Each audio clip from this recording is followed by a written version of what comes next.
worse if you don't leave than it ever will if you do.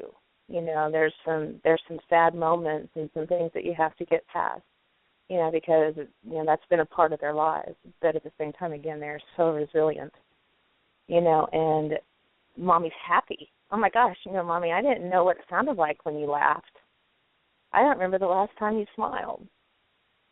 These are things that you're going to hear, and because there are going to be moments that do make you laugh, and there are going to be a lot of moments that do make you smile, and it's almost weird hearing the sound of your laughter again, after having been, in the abusive situation, because you don't remember what that's like. You don't remember the levity that there is in life, but it's nice regaining it, and it's nice finding it again, and it's honestly, a modern-day miracle. Yeah. It's the sad part is children need two parents in their life, and it's really selfish in this kind of situation when you think only about yourself, about what you want, what your desires are, and you don't think about your behavior or anything else. And it's so sad because one child is robbed from the opportunity to have beautiful life with their children, and later in life it impacts them somehow. But it's much better to separate and not put them in this kind of situation. And connection probably if they decide later in life with the other parent. Yeah, absolutely. And I agree that, ideally children do need two parents in their lives. They need their mom and their dad, but it's got to be a healthy relationship. They need two healthy adults in their life, two mentally stable adults in their life, and if one of those people cannot be that mentally stable and conductive, positive, just a positive enforcement, then it's better to exclude that and show them what positivity is, show them what strength is, show them that they can accomplish anything, because they're not learning that by seeing Mommy on the floor. They're not learning that hearing Mommy and Daddy, fighting or hearing screaming and belittlement, because that belittlement will run over onto them, and then there goes the cycle. This is what's okay. This is what life is supposed to be like. We're teaching them. And what are we teaching our children?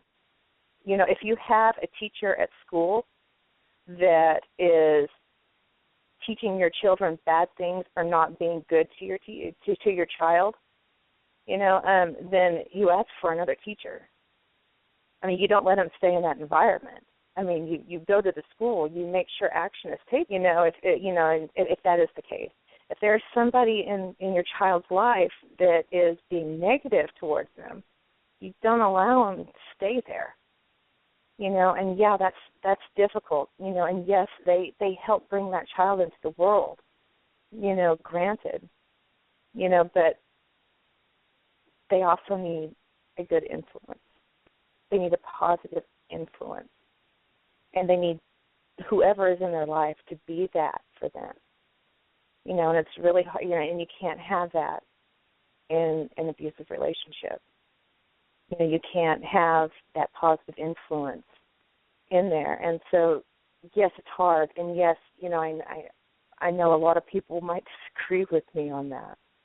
You have to remove what negativity that you can from their lives. They're going to come across some of it, no matter what you do. But if you have the power of removing it, isn't it your job as a parent to make sure that they are safe and happy? Yeah, absolutely. I totally agree with you. Not to mention that when a boy see her mom being hurt and accepts it like this is okay, and they go to school and start pulling some other girl's hair and pushing her and kicking her and do stuff like this because they see at home it's fine, and when it constantly happens, it makes it okay. And as you said, it's a negative reinforcement instead of positive, and it's much better to separate in this kind of situation. For the child, and later in life, they have to deal with this again and do the same thing to the spouse they have, and it's a huge cycle. It's going on and going on and going on.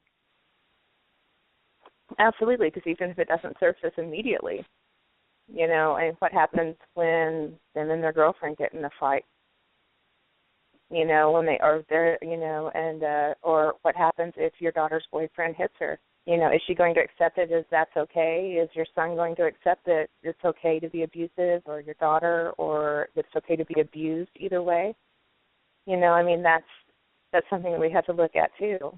You keep pouring water in a cup and it overflows. It's just the way it's what's going to happen.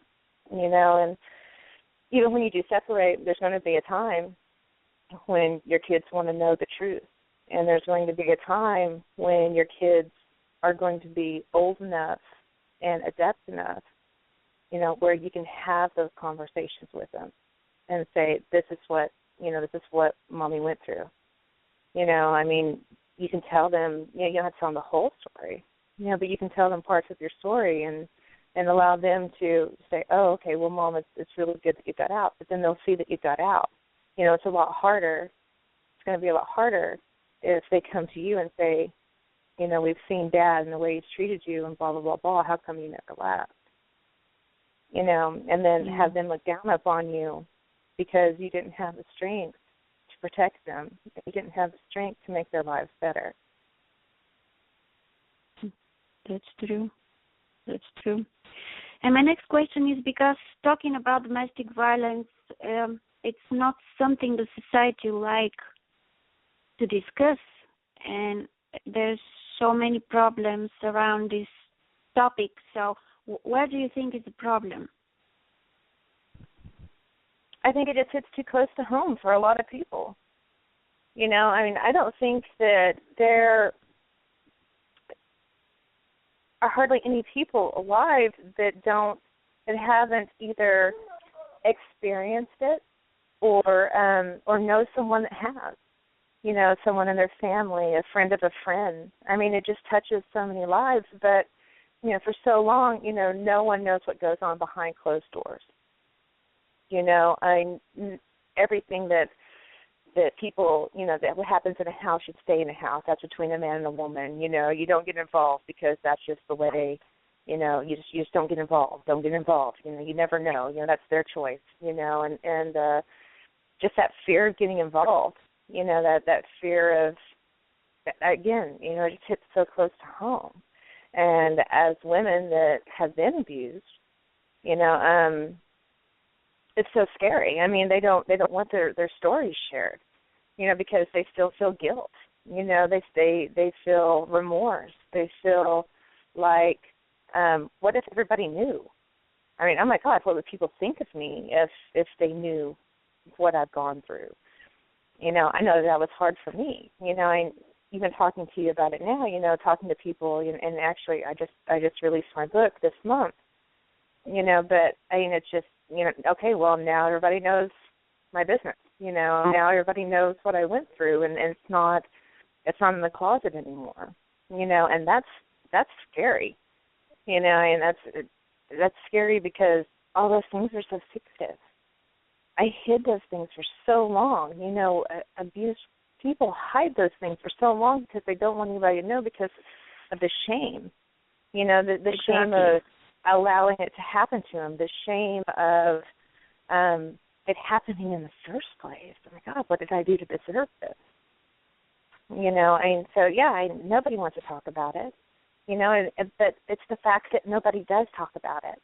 It's the fact that you feel that all these people, these women that are sitting in the corner bleeding, these women that are crying because they don't think their life is ever going to get any better. It's because they feel alone. They feel like nobody's going to understand.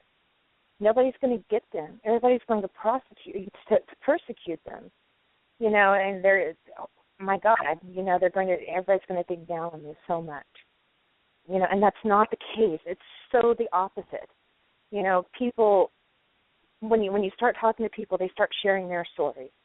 And I cannot, and there's not been one person that I have talked to that hasn't said, well, yeah, I knew this person, or, something. They all know somebody. They all have something to say back. They all have some kind of base where they understand. And there's so much understanding, but it's been quiet for so long that we fear that it won't be there. But it is. It's there. People get it. People understand. People have compassion about it. They have passion to try to stop it. But again, you can't stop something if you don't know it exists. If I had gone to anybody, I think that and just said, listen, he's beating me. I don't know what to do. I need to get out. I don't think that any of those people would have been like shutting the door in my face or saying, what, are you just stupid? Or saying any of the things that he said to me. People are there. People want to help, but they're afraid to do so without being asked. So, yeah, I just think it's just such a taboo thing, out of fear. I think fear is the reason that it's not discussed as much as it should be. Yeah, and there's one more thing. I think everybody should understand that there are going to be people who cannot understand you. There are going to be people who can close the door in front of your face, but there are other people who will be concerned about what happened to you, and they'll help you. And they're compassionate, they're helpful. There's so many people see this, but they don't talk about it. There is no shame or blame about what happened to you. You can always go and ask for help. Absolutely. So let's go back to your book just a little bit and tell me, how did you felt after you finished your book? Heavy, a little bit heartbroken. These are things that I just put on the back burner for a long time. I was away from it, so I didn't have to deal with it.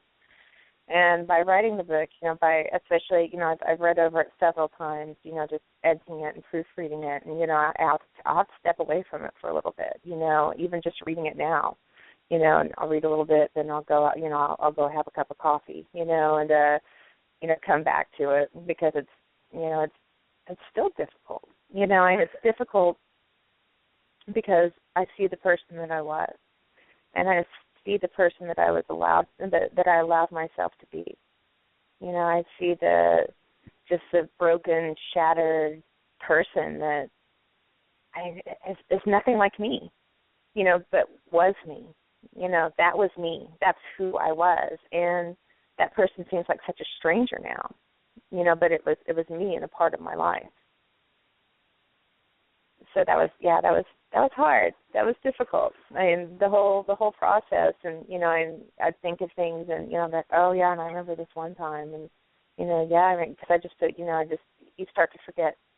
You remember a lot of things. Don't get me wrong, and you never forget everything. You never forget where you were, or what you've been through, but just everything runs together so much that still things pop up and I'm like, oh man, I remember this one time, but now it's a memory. It's not who I am. It's not the present. It's the past. Yeah, that's true. So can you share where people can find your book?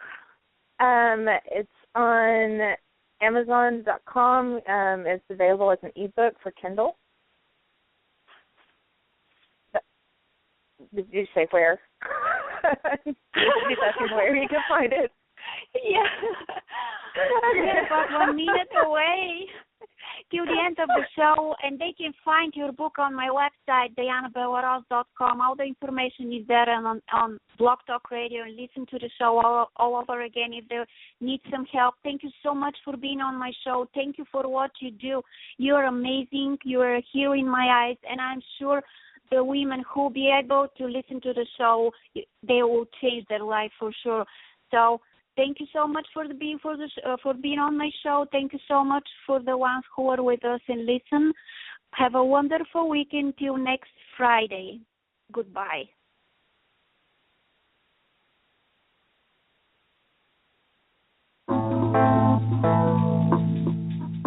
you.